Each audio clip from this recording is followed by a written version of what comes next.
Avatar: The Last Airbender. What a great show, with amazing characters, amazing themes, and... wait, ew. Why are we showing footage of this garbage? Much better. Avatar: The Last Airbender is one of those few shows I can look fondly back on and still enjoy to this day. Not many shows can stand the test of time. There are plenty of old shows and cartoons I can remember now that I would give them an honest rating of about 7 out of 10 or even 8 out of 10, but not many shows can achieve higher and remain that good even now. In modern times, where people are more critical than they've ever been when rating shows, given how low the bar has been set recently, but The Last Airbender is a show that I can confidently rate at about a 9.5 out of 10, even by today's standards. The show is simply a masterpiece. It manages to perfectly create a balance of a fun show that kids of all ages can enjoy and laugh at, while simultaneously remain entertaining for older teens and even adults, tackling serious subjects and showing a slightly darker side that we can all enjoy. So recently I decided to watch the entire series over again with my wife to see if it still holds up now compared to when I watched the series all the way back in 2005, and I was surprised how well it still held up to even today's standards. A lot of the concepts were perfect for the time, and the show tackles ideas and conflicts that modern writers wouldn't even dare explore.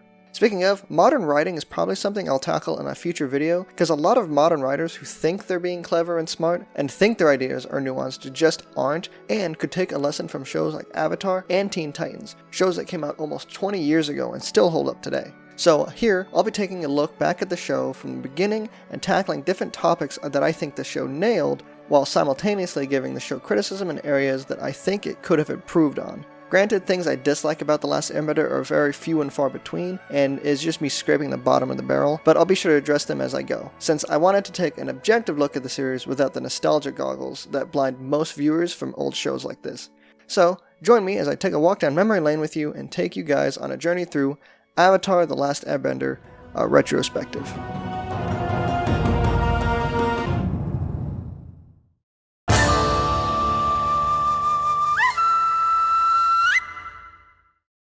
Okay, so I want to split this retrospective into 4 parts, as tackling this in chunks will help me get my point across without mashing things together too badly when talking about the series as a whole. Oh, and this may be a given, but this video is containing heavy spoilers to anyone who may not have seen this 20-year-old show. With the series being marketed for a young audience, the story needed to be simple enough to understand, but at the same time needs to be engaging for older audiences who usually are forced to watch these shows with their kids or younger siblings, and I think this show hit the nail on the head. For a show whose main plot is driven by war, it is surprisingly straightforward and simple. It's not graphic, but it does have subtle undertones of death to give actual consequences to the story being told. In the first episode, we are given an introduction to the world of Avatar. It is a massive exposition dump, but it still is interesting enough to get your attention and leaves you wanting to know more about the world you're about to explore. With this exposition, we know that there are 4 nations in the world, each represented by one of the 4 basic elements: the Water Tribes, the Earth Kingdom, the Fire Nation, and the Air Nomads. They also explained how, out of nowhere, the Fire Nation suddenly declared war on the other nations and managed to be on the verge of victory in the war after more than 100 years of fighting. This show manages to strike a perfect balance between episodic adventure that kids can still enjoy and have a linear story that kids of any age can keep up with, assuming they have the attention span to remember what happens every week. The episodes break this down perfectly by having a problem of the week story, while still managing to keep the overall war story with Ozai in each episode. Each episode still pushes the story forward while still having its own self-contained story that molds perfectly with the overall story being told. It's brilliant for the type of show Avatar is trying to be. Even the overall story with Ozai wasn't too complicated to follow, and the way the story perfectly fit and melded with the world was amazing. Every country felt the struggle of the threat that is Ozai and the Fire Nation, including the Fire Nation itself. You see how badly every character is affected by this war. Aang is a 12-year-old living through the genocide of his people. Sokka and Katara had to deal with the loss of their mother and the near destruction of their southern water tribe. Even the largest civilization, the Earth Kingdom, was suffering heavy losses and was losing most of their major cities, to the point that the Fire Nation had colonies within the Earth Kingdom itself. Hell, even Zuko suffered. Iroh suffered. The Fire Nation kids are being indoctrinated to believe that they were the ones in the right, being taught a false history of their people. I don't want to say too much about the character portion, because that's the next part I want to get into, but the story was lightning in a bottle, and I don't think we could ever recapture that magic.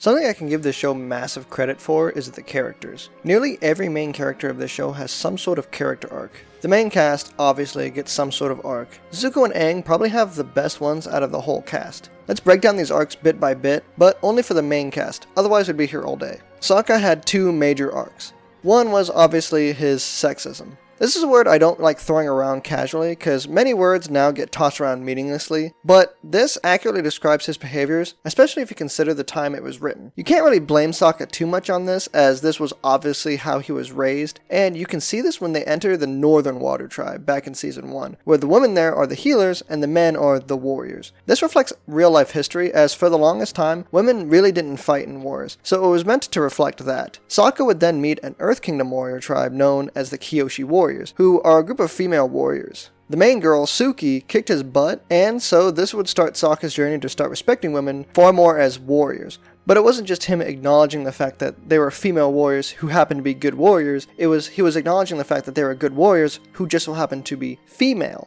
So it was a lesson that was ahead of its time, even now. Because nowadays people conflate the issue that they need to have a strong female character instead of just trying to make a strong character who happens to be female, which is something that Avatar did beautifully. The way that they ended up handling this was, they don't try and play this card of women are superior to men as some sort of paradigm shift. They made it as, you can fight, your gender doesn't matter. And this is further reflected in the Northern Water Tribe's shift in societal norms as well. Later, Sokka's arc would shift to becoming a better leader and fighter, which would span the final two books, as Book 1 was his first arc. Katara had a very well-written arc as well. She was seen by the group as the overbearing motherly figure.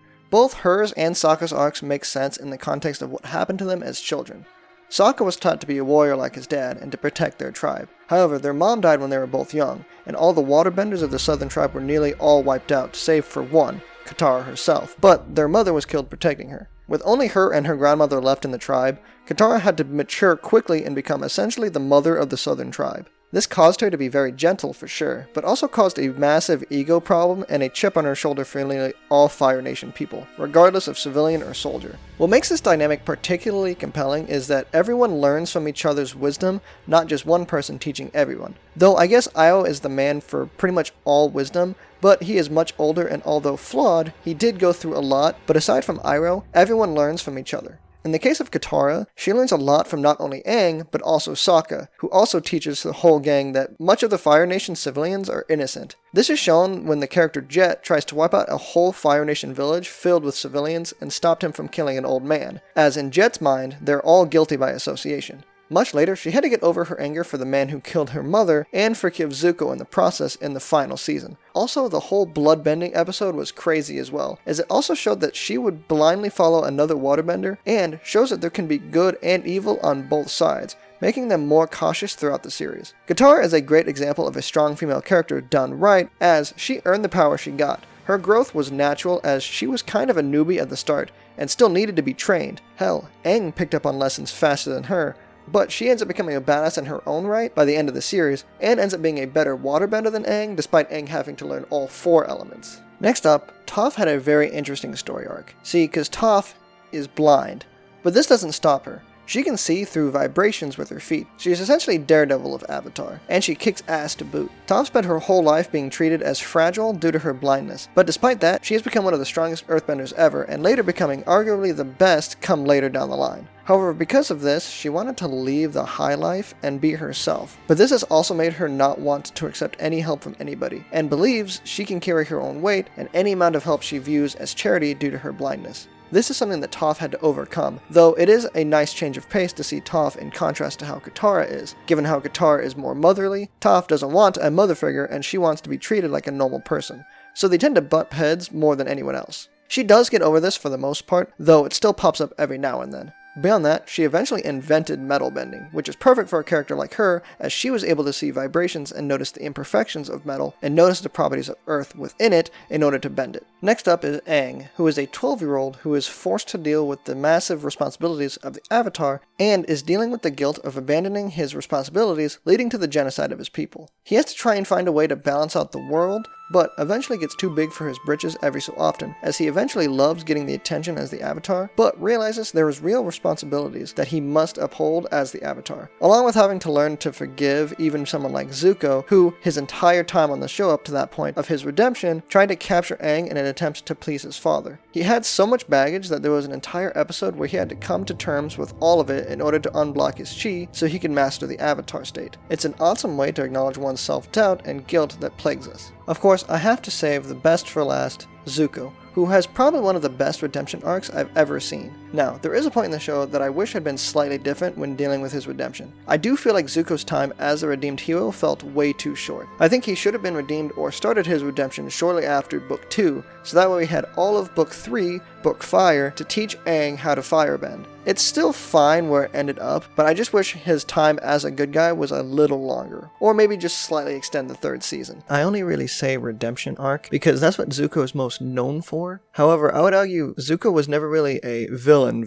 He was a victim of abuse that made it to where he did bad things, but he never really did evil things. This is something that's never really been reflected in the live-action remakes, as they always depict Zuko as doing things that are very evil, like threatening to do things that he would have never done in the original show. In the original show, he actually is fairly tame when it comes to doing things that doesn't have to involve the Avatar. The biggest example of this is in both live-action remakes. Zuko threatens to burn down the village, but he never really did that in the original. In fact, he actually left the village when Aang agreed to go with him, not even threatening anything. The most he really did was actually grab the grandma and use her as an example of how old he thought the Avatar would be. But I digress. Zuko started off as an angry teen who lashed out at the world for his problems. This was entirely the fault of Ozai, who pretty much bred his kids for war. This explains Azula's mental state even as far back as her childhood leading up to her teen years. Zuko wasn't as crazy, but he was angry. Iroh saw the path Zuko was going towards and wanted to save him. We found out later that Iroh has been doing this because he lost his own son and didn't want to lose his nephew too. Zuko had a very distinct arc. Season 1, he was hunting the Avatar up until the Fire Nation attempted a siege of the Northern Water Tribe, before both he and his uncle became fugitives of the Fire Nation. Season 2 was them on the run and Zuko trying to find out who he was, leading up to what Iroh describes as the crossroads to his destiny, where Zuko had to choose which side he was on. He would choose the Fire Nation at first, leading to his return as Prince of the Fire Nation, but also simultaneously leading to Iroh being imprisoned. Season 3 would deal with Zuko feeling guilty for what he did and realizing the life he wanted wasn't what he had expected. He would then betray his father and join the Avatar after realizing why he was so angry, and finally joins the Avatar and makes amends with Iroh. It's really hard to put into words how amazing this arc is. Again, I just wish he had more time to be a good guy and we got to see him fight alongside Team Avatar a little bit longer. But beyond that, his redemption arc was perfect and probably the best arc in the show, with Aang being a close second. This show tackles its main cast perfectly, so much so that I don't think you could ever recreate such an amazing cast of characters this well. It was lightning in a bottle, and not many shows can achieve this.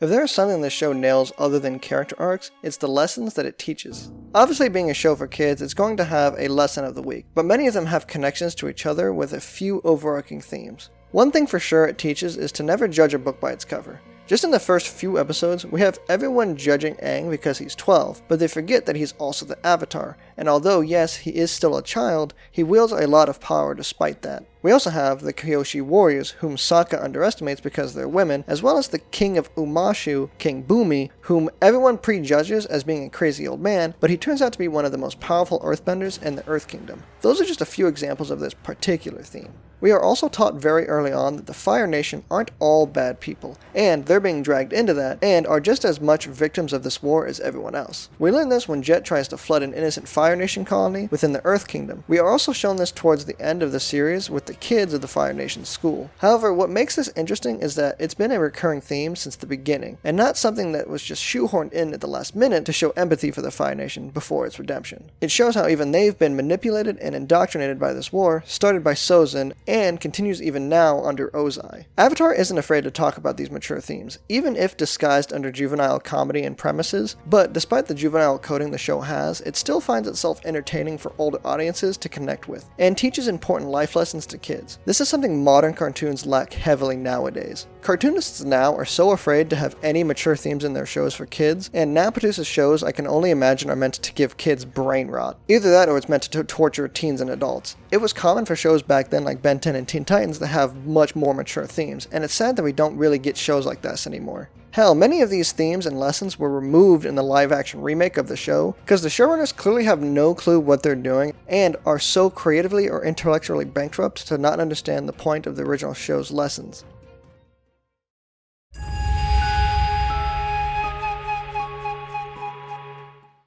The last thing I'll touch upon is the relationships of the show. It's not going to be a very long segment, but I figured I'd touch on it a bit. You may not know this about me, but I love shipping characters together. I think it's a fun side hobby for shows I watch, and my wife tends to enjoy this with me. And I'd say that although the show has ships, it's probably the weakest aspect of the show, though I think that's to the show's benefit. It doesn't overstay its welcome, and it knows where and when it needs to be. And, like most shows, the main couple is only confirmed by the end. Now, since the show has ended, there have been many rage debates on which ships were better and should have happened. So I may as well throw my hat in the ring and say I'm pretty much okay with most of the ships in the show. No, I don't support Katara and Zuko. Gonna get that right out of the way now. I hate it.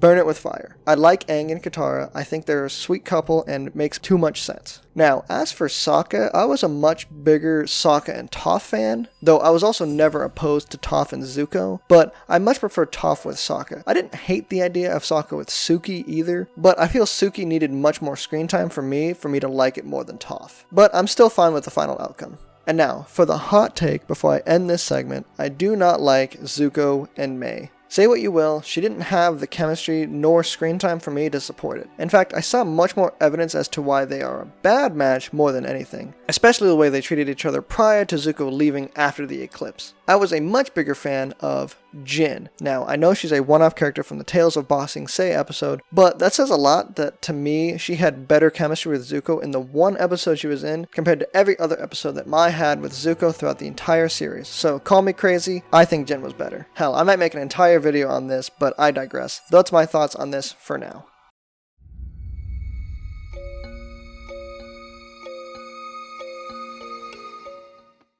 Avatar: The Last Airbender is simply a masterpiece. It's a gem of a better time in my opinion, at least for cartoons.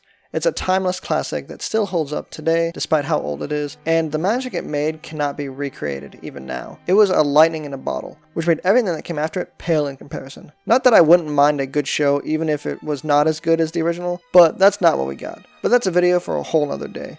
But until the next retrospective, which will be on The Legend of Korra, let me know what you guys thought on this in the comments below. I will be making this into a series I do on the channel, just talking about different series that I've seen and giving it a final rating by the end of the video. Though in this one I put it at the beginning, but in case you forgot, it was a 9.5 out of 10. So a couple of rules I'm going to set is that if it's an ongoing series, I will wait for the full show to be out before reviewing it. Unless it's an anime that people know will not get future seasons, then I will just do the anime and then continue on with the manga, even if it's not fully completed. I will do an addendum for any certain chapters that will come out after a certain amount of chapters have been released.